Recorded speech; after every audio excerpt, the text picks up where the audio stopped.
There's a group from Indonesia called Voice of Baceprot, a female metal band.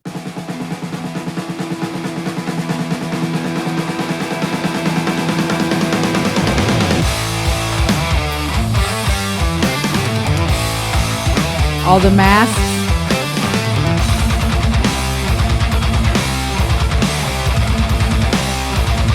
I'm starting over. This is badass. These women with their burqas covered beautifully in their attire. Oh my gosh. Jamming out to heavy metal. I mean, you know, those are not necessarily two things you would put together. Let's start over. The shaky camera also adds to that drama.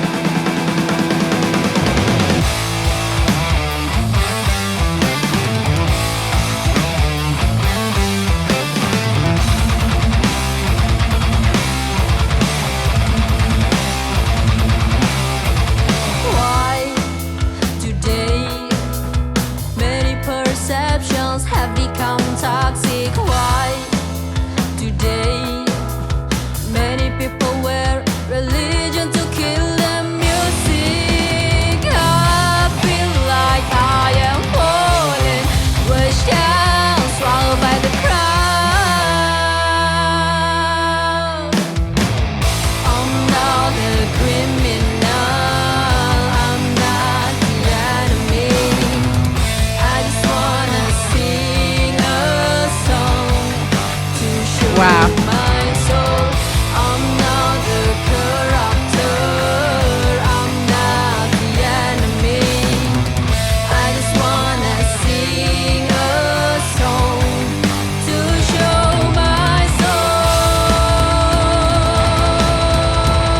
Hell yes. Woo.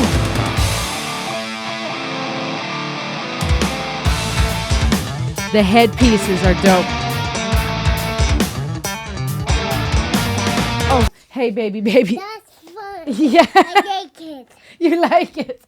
Listen, I'll show it to you in just a second, and then you can tell me what you think. But right now, Mommy's finishing her work.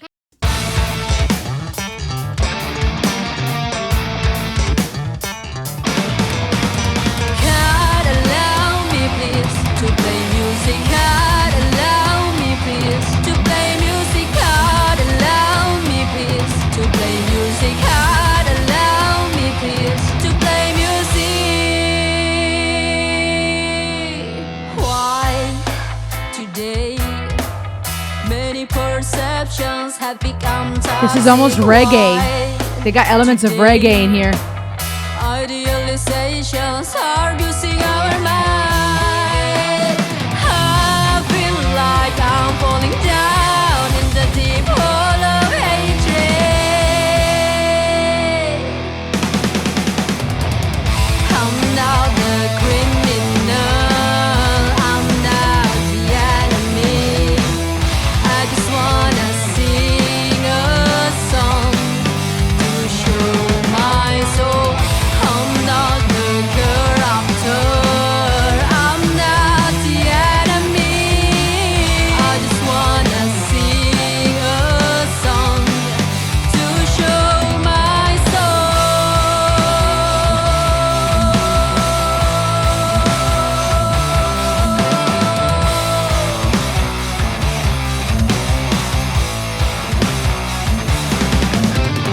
God, allow me please to play music. God, allow me please to play music. God, allow me please to play music. Wow. God, allow me please to play music.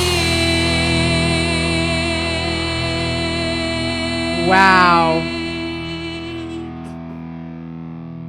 Wow. You know, going around the world and exploring all this type of music. And, I love how they just acted this painting out in real life. With their attire and the statue in the background. Going around the world and exploring music. That's one of the things that makes music such a universal language in my mind, is it's easy to think that certain tension and topics belong to one religion alone. We know in Christianity, for example, it's often a hot topic of metal and rock versus Christianity. You have bands who use dark makeup and dark symbols, and they have nothing to do with Satanism, but Christians may look at that and go, this is evil, right? Or then you have bands who, are deemed not good to listen to, right? Because they're secular or not fitting enough. You have bands that are Christian, that claim to be Christian, and maybe their music is to hard rock and hard heavy metal, and some groups would go, no, this is still evil. There was a time even in musical evolution where the drums was not allowed in the church. So it's crazy how, depending on where you're from and where you have been, you would think certain tension and topics would be limited to that, right? Metal and Christianity, for example. But even then, to widen our mindset and to go, no, this is many people's experience. You find that even in Muslim countries, or in countries where women are told or required to wear the burqa and cover themselves and are not known as Christian nations, even there you would find groups going, no, this is not Muslim enough. This does not work with Islam, or in Buddhism, or different religions and different philosophies, religion or not. You have people that will say this does not fit with our philosophy, be it religion, be it a political view, be it a philosophy. And we forget sometimes that the world is such a big place, but also that many people are experiencing similar tension. Many people are experiencing similar divide in those who are for something or against it, those who want to rebel, those who say, hey, I just want to make music. And this is what the idea of this song to me is. It's these beautiful women with their burqas representing their culture, honoring their culture, their religion, their tradition. They're not breaking away from what they may or may not believe in and what is part of their heritage, but within that framework, they're saying, God, please just allow me to play music. And to me, I'm hearing two things. I'm hearing a plea towards people who may want to box them in and say, you're a woman, you should not do this, or you're this religion, you should not do this.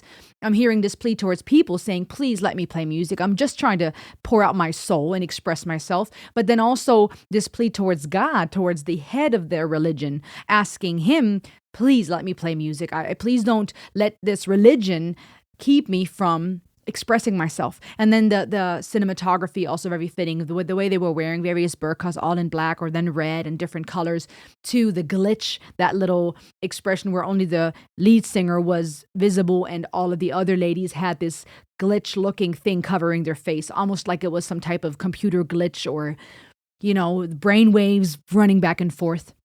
The TVs, the older TVs, all stacked up with very poignant statements such as end sexism or end sexual harassments. I need to hold my boundaries. Women coming together saying, hey, we have a right to have our boundaries. You need to respect those. We're done with being harassed. We're done with being used. We're done with sexism and people thinking because we're women, we can't do this. I mean, there's a whole lot of messages here, both between the sexes as well as political, as well as religious.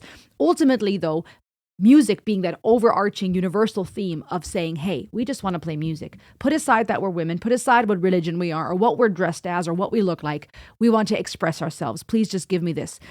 It was empowering and powerful. Musically impressive. I mean, I love the harmonies. I love that choral, stacked vocals that just brought in a lot of crescendo. The drums were on point. The e-guitar, bass, the way they played together. I love the hues and the hints of reggae and then going back to metal. I love this. What do you think? Subscribe and I'll see you on the next ride. Ayo.